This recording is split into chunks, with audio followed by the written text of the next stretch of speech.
How's it going, guys? I'm Aaron from PhoneDog.com. We have the Galaxy Tab 10.1, the Galaxy Tab 8.9, and now the Galaxy Tab 7.0 Plus. So you need a new tablet to put your music on, or maybe you like browsing the web. The Samsung Galaxy Tab 7.0 Plus is finally here. Now, we saw this redesign around the Galaxy Tab line, the 10.1-inch model, then we saw the 8.9-inch, and now we're seeing the 7.0 or 7.0 Plus, and it's pretty well spec'd. So I'm just saying, you put your music on this, so if you're like me and you're a fan of Michael McDonald, well, you can get your music on. You can sing songs like, "Listen, baby, ain't no mountain high, ain't no valley low, ain't no river wide enough, baby," you know, stuff like that. Or, you know, "What a fool believes." That was shout out to you guys in the Phone Dog land, and for Mark and more for getting me to do that on video. So I'm just saying, you can put all that music on your Galaxy Tab, and as always, special thanks to our friends at Best Buy Mobile, because they don't hook us up with tablets, but what they do hook us up with is awesome phones for use in our One Paw Bandit game. So when you walk into Best Buy Mobile, you'll walk out working, whether it's a tablet or a phone or whatever it is, they'll help you set it up, your email, your web, and more, so when you walk out the door, you're good to go. So here's the tablet, and you're seeing, you know, a dual-core 1.2 gigahertz processor on this bad boy, obviously 7-inch display over here. This is the Wi-Fi version, and it's a 16 gigabyte model as well. It has 1 gigabyte of RAM, and it's pretty well spec'd too, 345 grams, if you will, in terms of weight, and it's 9.9 millimeters thick, or 9.9 millimeters thin, depending on whether you're a glass half full or a glass half empty kind of person. It's got the camera here on the back, and it shoots video at 720p, and I believe it's a 3 megapixel camera on the back, if I remember right, and a 2 megapixel front facing, but don't quote me on that just yet. Android 3.2 over here, and you can see kind of a revised design around this with the back plate as well. And pull this off so we can get a better look at what it looks like here.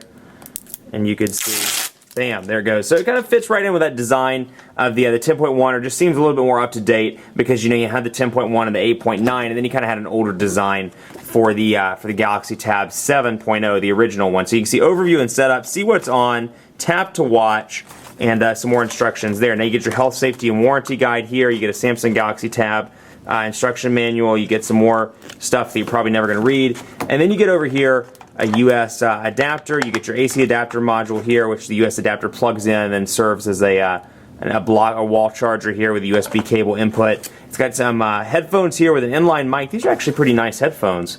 We'll pull these out and take a look here. Let's see.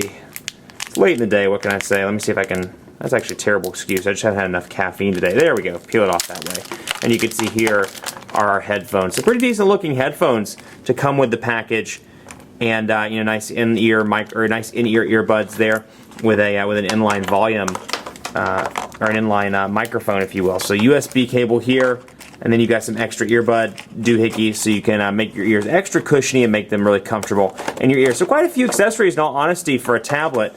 Pretty impressed with that, and I'll go ahead and put those back in later. But let's power it up and see what it looks like here, and get a better idea of what's on the side. It looks like an infrared port there, but volume rocker, power button, 3.5 millimeter headphone jack on the top, and then you've got your micro SD card slot over here, charger, proprietary charging port right there, your speakers down there at the bottom as well, and obviously front facing camera over here in the top right corner. So again, you know, it's a pocketable, I wouldn't say pocketable, but it's a device that you can fit in one hand, even though it's going to be kind of hard to use with one hand. You can get it to pretty comfortably rest in your hand. But it looks good. And I like the back. It's a nice revision over the original. It looks less plasticky, even though it's still kind of made, you know, obviously made of plastic. The back gives it more of a premium feel, and it's nice to have a flash on the camera as well. So just to give you an idea, let me look here and see. I'm going to cheat for a second and look at the spec sheet, because I want to see what the battery is. 4,000 milliamp hour battery in this bad boy, and like I said, Android 3.2. So you can see it's running TouchWiz UX over it, and you do have the option to shift between all and my apps if you want to. And then you can see the apps that come pre-installed. And kind of in this TouchWiz form, you can see the 1 and 2.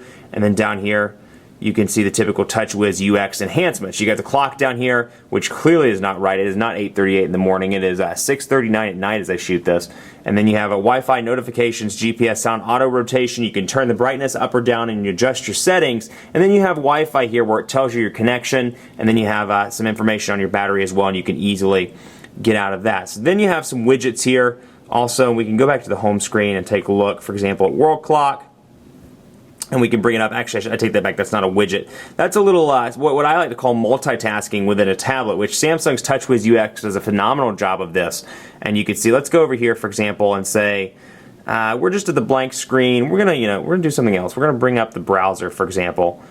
And actually, let's not bring up the browser. Let's bring up Gmail, just for example. And then we can say, oh, I'm in the middle of doing, Gmail stuff. I want to see the world clock. Well, I can bring it right up here and have it pop right up in kind of a multitasking manner, so I don't have to go all the way back out and come back in to the clock, and then vice versa when I'm done. So I can easily bring up the calculator, do some quick equations.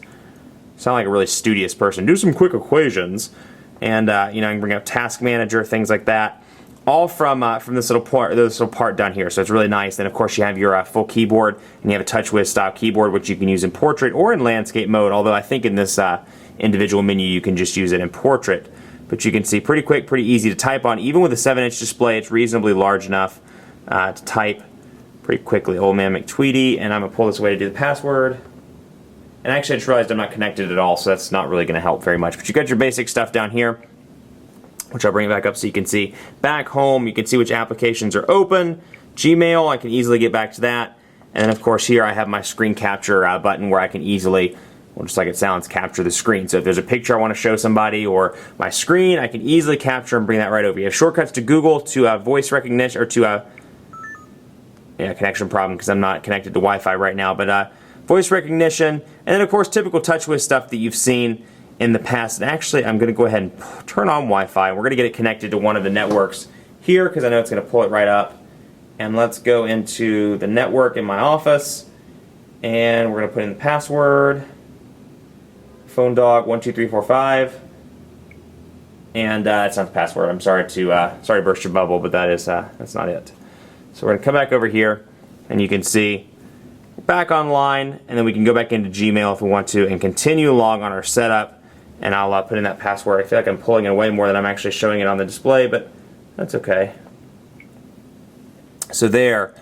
And then we're signing in now. So it's a good looking device. It's one of those ones if you want a tablet but you don't need something as large as a 10.1 inch tablet. It's a pretty reasonable size and can easily fit in a briefcase or maybe a purse or a laptop bag, something like that. So it's a nice device. The improvements look good. It definitely gives it a more polished feel on the back, makes it look a little bit more premium than the older one did, which I thought kind of looked a little too plasticky at times. So in the box, in terms of applications, you get AllShare, you get Amazon Kindle, you get Google Books, ebook, you get Movie Phone, Google Music pre-installed.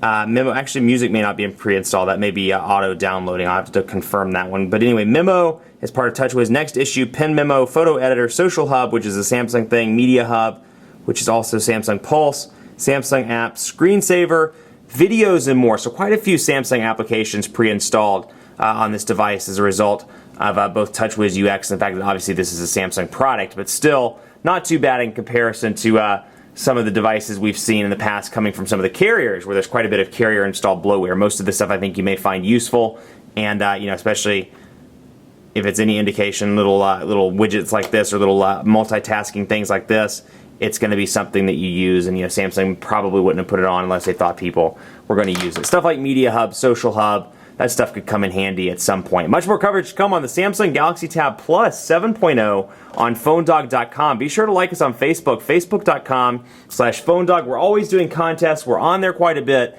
We're a super cool group of people, and frankly, you should like us. So I'm just kidding, but like us for reals. Like us at PhoneDog, Facebook.com/PhoneDog. Follow me on Twitter, PhoneDog_Aaron. Let me know what you think about this. If it's too big, too small, I'd like to hear from you. PhoneDog_Aaron, and on Facebook at Facebook.com/PhoneDogAB. Thanks so much for watching. As always, we'll see you next time.